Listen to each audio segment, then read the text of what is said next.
आप सत्संग की तो सत्संग तो सद्गुरुओं के श्रीमुख द्वारा हुआ करता है और उनकी कही हुई वाणियों को शिष्यों द्वारा दोहराना वो चर्चा ही मानी जाती है। सद्गुरुओं के सत्संग में और शिष्यों के सत्संग में बहुत अंतर होता है।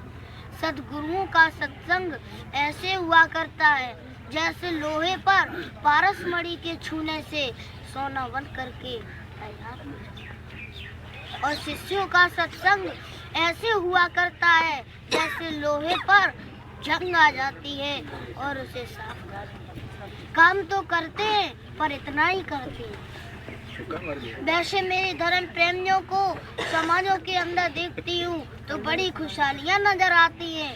अगर वास्तविक दृष्टि से देखा जाए तो हर जीव के चेहरे से अशांति की किरणें निकलती दिख रही। ऐसा क्यों हुआ?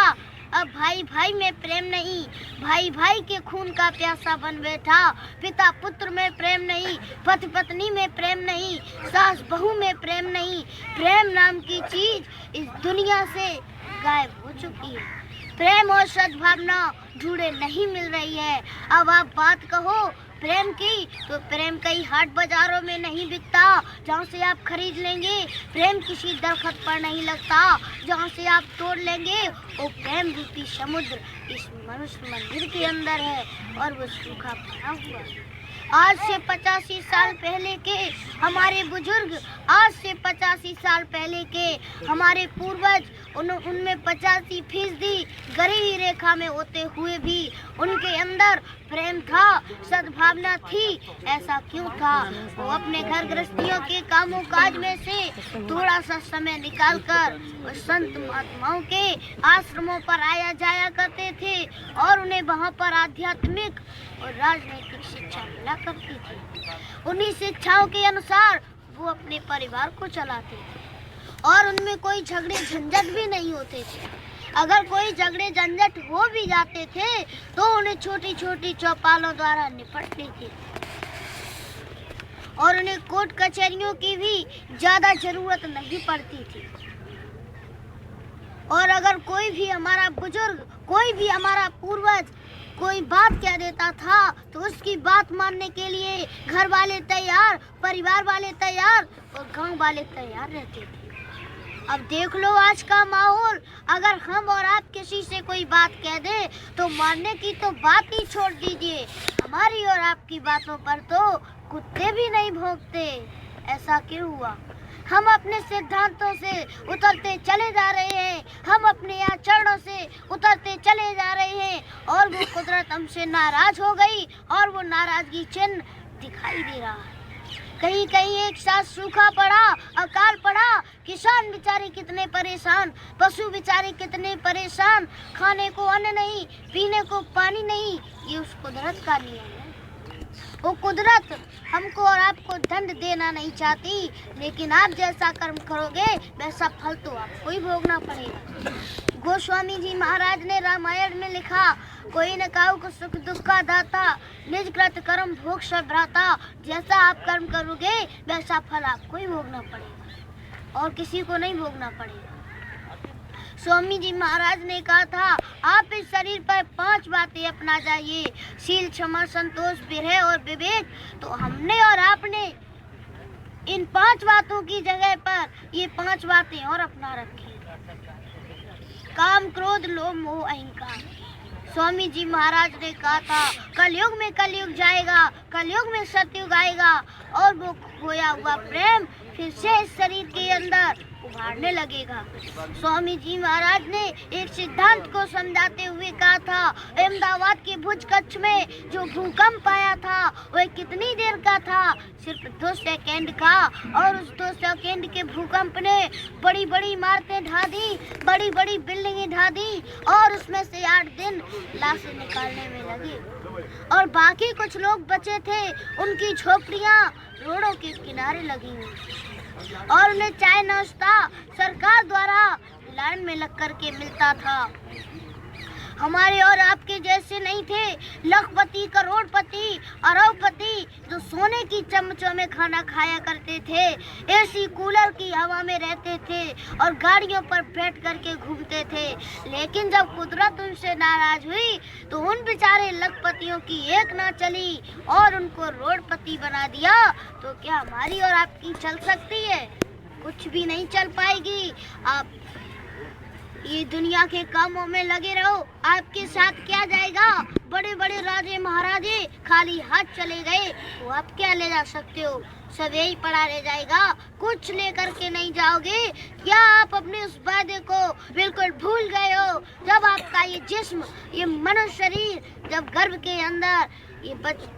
के अंदर जब उल्टा लटक रहा था, उल्टा जीव रहा लटकाना, दादुर पक्षी क्या समाना, तब ये उस प्रभु से प्रार्थना करता था, उस प्रभु के नूर को देखता था, तब कहता था, ओ प्रभु कृपा करो यही भांति सब तज भजन करूं दिन राती। हे दीनों के दयाला, हे सृजनहार, मुझ पर कृपा कर दो, मैं तुम्हारा दिन रात भजन करूंगा।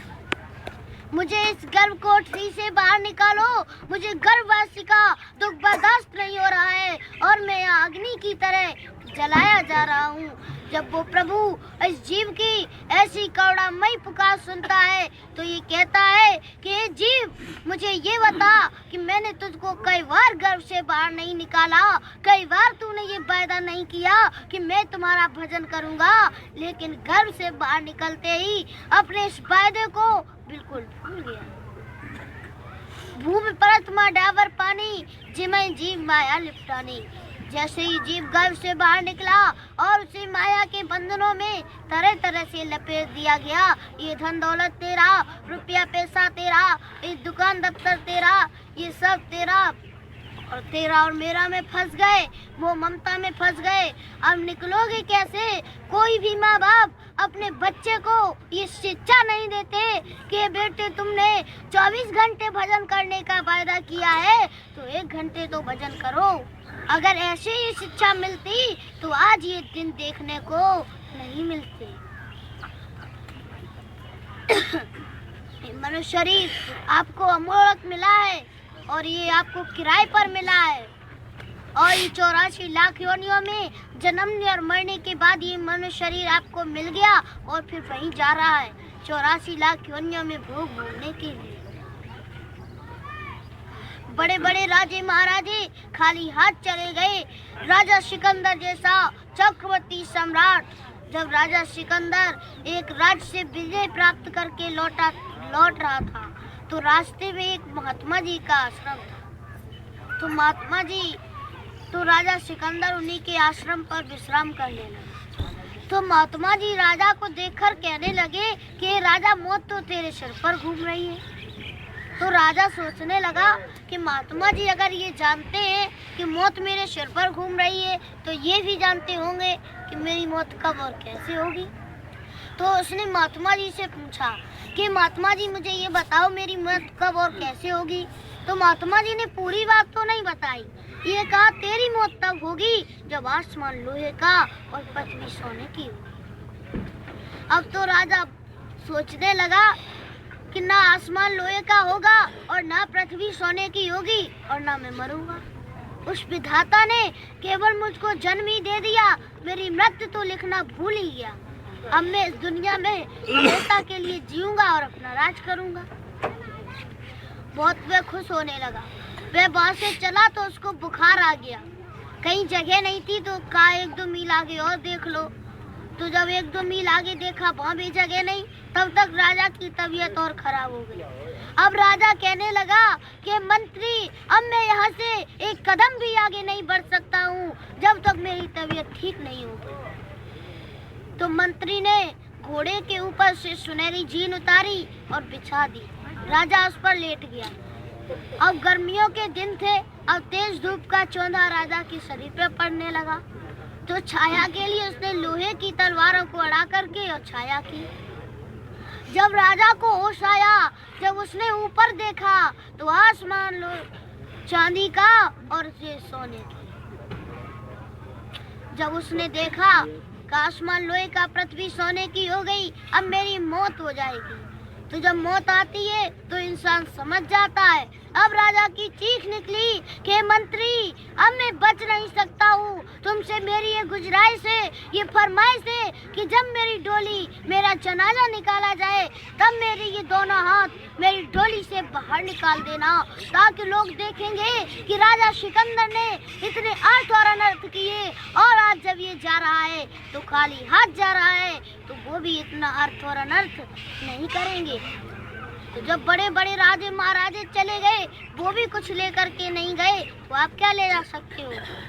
जैस वायु दस बदन आज न बचे न काल बलीते, हम कर धन धाम समारे अंत चले दी। रावण जैसा महाबली योद्धा जिसने शिव जी के सिर होम होम करके दर्शन किए थे, वह भी चला गया, वह भी कुछ लेकर के नहीं गया। ये शरीर भी आपके साथ नहीं जाएगा। ये 5 तत्वों का शरीर है, जल पृथ्वी वायु अग्नि आकाश, ये आपको दे दिया। ये मिट्टी है, और जब आपको दिया और समय पूरा हो गया, तो ये जल का जल में, वायु का वायु में, अग्नि का अग्नि में, और पृथ्वी का पृथ्वी में, आकाश का आकाश में, सब 5 तत्वों में मिल जाएगा। क्या जाएगा? कुछ नहीं जाएगा। आपके साथ केवल 2, एक अच्छा कर्म जाएगा और बुरा, जैसा आपने किया वो आपके साथ जाएगा। युग परिवर्तक परम संत बाबा जय गुरुदेव जी महाराज, जिनसे आज भारत ही नहीं सारे विश्व की अधिकांश जनता भली भांति परिचित है। इनका उद्देश्य है कि समूची मानव जाति का जन जागरण कर आगाह कर दिया जाए, जिससे कि मनुष्य शरीर हमको बहुत ही अमूल्य मिला है। 84 लाख योनियों में जन्मने और मरने के बाद मिला है, और फिर वहीं जा रहा है। जन्मने और मरने की कितनी अधिक पीड़ा होती है। जन्मत मरद से दुख हुई, जन्मने और मरने की इतनी अधिक पीड़ा होती है, ना लिखी जा सकती है और ना पाई जा सकती। ये काल का देश है। बाबा जय गुरुदेव जी महाराज लोगों को समझा बुझा करके और उन्हें उनके सच्चे देश पहुंचाने को आगाह करते हैं, जबरदस्ती नहीं करते हैं। उन्होंने कहा, आ जाओ, मैंने नाम रूपी जहाज लगा दिया है, और इस जहाज पर सवार हो जाओ, और मैं तुमसे भव से पार करा दूंगा। ये आपने ये धन दौलत जो भी ये जोड़ के रखा है, उसके एक झटके में, उसके आगे, उस काल के आगे आपकी एक ना चलेगी। इसलिए आप खोज करो किसी शब्द मार्गी महापुरुष की, जिससे जो आपको रास्ता बता दे, और आप उससे रास्ता लेकर और नाम की कमाई करो तो बच सकते हो। बाबा जी काफिलों का आयोजन क्यों करवाते हैं? उनके जो भी जीव होंगे वो भी सुधर जाएंगे, नहीं तो वो उनको भी कुदरत दंड दे देगी। इसीलिए बाबा जी काफिलों का आयोजन करवाते हैं। ये आपने जितनी भी जातियां और कौमें बना रखी हैं, उसकी तरफ से तो कुछ भी नहीं, ये सब आपने यहाँ आकर के बना लिए। आप तो अथाह आनंद के देशवासी हैं, और आप यहाँ पर फंस गए, अब निकलोगे कैसे? ये काल का देश है, और उसने सभी जीवात्माओं को वरदान के रूप में मांग लिया, वरदान के रूप में मांग लिया, और यहाँ ले आए और ला करके राज करने लगे, और इसमें फंसा लिया। और ये जीवात्माएं 84 लाख योनियों में जन्मने और मरने के बाद अपने सच्चे देश को बिल्कुल भूल गई। उस देश को भूल गई जो सच्चा देश था। आपका ही देश नहीं है। उस प्रभु से कोई गलती नहीं हुई। उन्होंने भक्ति के वश में आकर के और काल भगवान को, जीवात्माओं को सौंप दिया, और इसीलिए और वो सौंप दिया, काल भगवान ने यहाँ फंसा लिया। आप निकल चलो, ये तुम्हारा देश नहीं है, इसमें फंस गए, इसमें फंस गए, अब निकलोगे कैसे? वही तो महापुरुष आए हुए हैं, आप उससे उनसे रास्ता लेकर के और नाम की कमाई कर लो तो आप पार हो जाओगे, नहीं तो इस काल के देश में फंसे रहोगे। जय गुरु।